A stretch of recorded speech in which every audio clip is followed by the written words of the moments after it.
Well, you may experience the problem then of having too much democracy, like the United States of America. But I'd like to, he's the only one who laughs at that.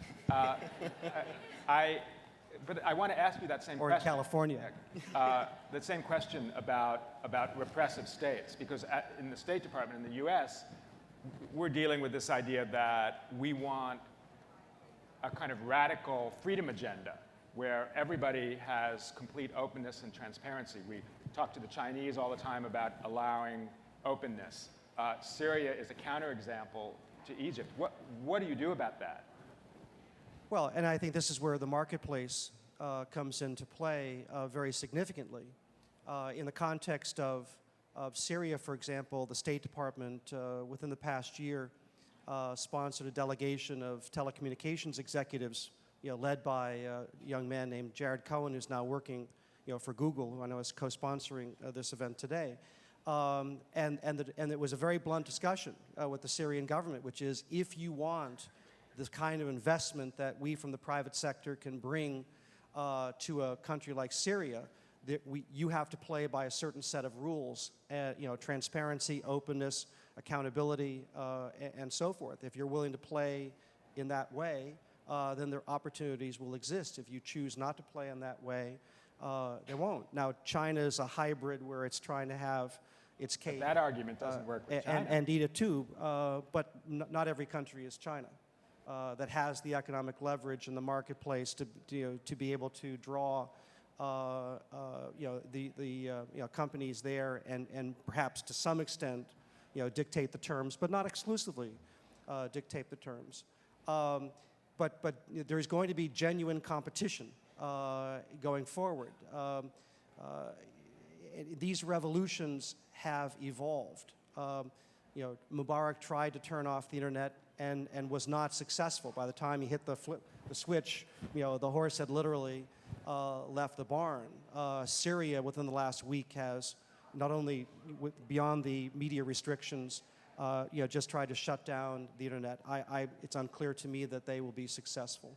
China tries a different model, which is try to make the words Jasmine Revolution disappear, from the internet.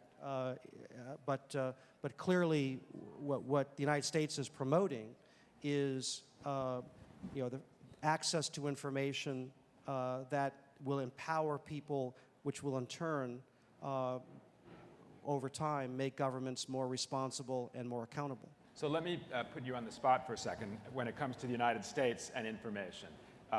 You were famously outspoken about the treatment of Bradley Manning, PFC Bradley Manning, who allegedly, because he's not stood trial yet, leaked confidential information from the State Department, from the Department of Defense, from the National Security Agency. There are those who look at him as the Daniel Ellsberg of the Iraq era, and that he has, like his patron, an agenda of radical freedom of information. Where do you stand on that?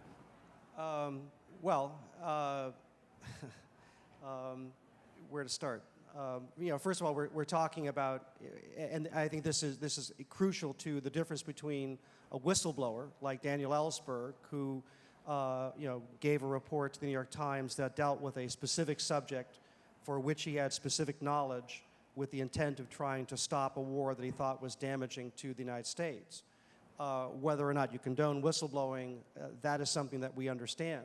The last time I was in New York, I was sitting on a panel like this, and the woman to my right said, well, Bradley Manning was trying for industrial scale whistleblowing, which I think is a contradiction of terms.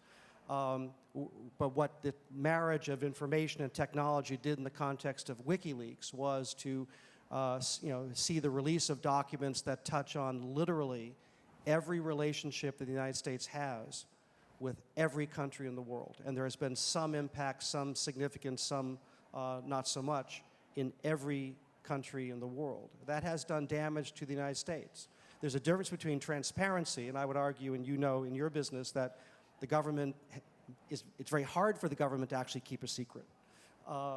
But to have that volume of information, much of it classified, and the classification is less about the information itself, more about the sources of that information. And the tragic irony, you know, in the world of Julian Assange, where he says there should be no secrets. Well, if there are no secrets, Google has no secret algorithm, it has no competitive advantage. Or Coca-Cola has no you know, secret formula, so it's no different than any other soft drink. Every successful entity has, you know, proprietary information and requires secrets. But the real test is whether you have a sufficient level of debate and transparency and accountability. And I think we do have that in this country, absent you know, the release of this information. But the tragic irony for what Julian Assange did do is that he was trying to empower activists like Amr around the world. Well, our diplomats around the world talk to these activists all the time to get a sense of what's happening in the country and have that inform United States foreign policy. But in many of these repressive countries, some of whom might have hacked into an unclassified network and now have the full database of these documents, the net effect of WikiLeaks is actually to put these activists at greater risk. And in fact, we know, you know, some of them have been detained, intimidated, jailed in the aftermath of WikiLeaks. That's the danger. So while transparency is vitally important, if done wrong, it actually then undercuts the kind of accountability and responsible government we're trying to promote. So let's tee up that point about transparency. And we tend to think of transparency as a kind of undifferentiated good. You know, if it's open, that's good. If it's not, that's bad. If a cynic is looking at Arab Spring and Egypt in particular, you'd say, well, let's see, they all went out to the square, they got a lot of television coverage, they communicated with each other. Mubarak went to his resort and now is in prison, but the military is still in charge, the same military that operated and terrorized people under Mubarak.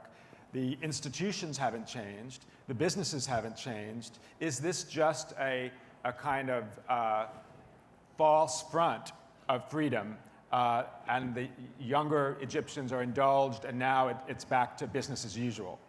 No, actually, what I'm really proud of, that every activist in Egypt knows what you're saying. We know that it's not just about Mubarak being resigned.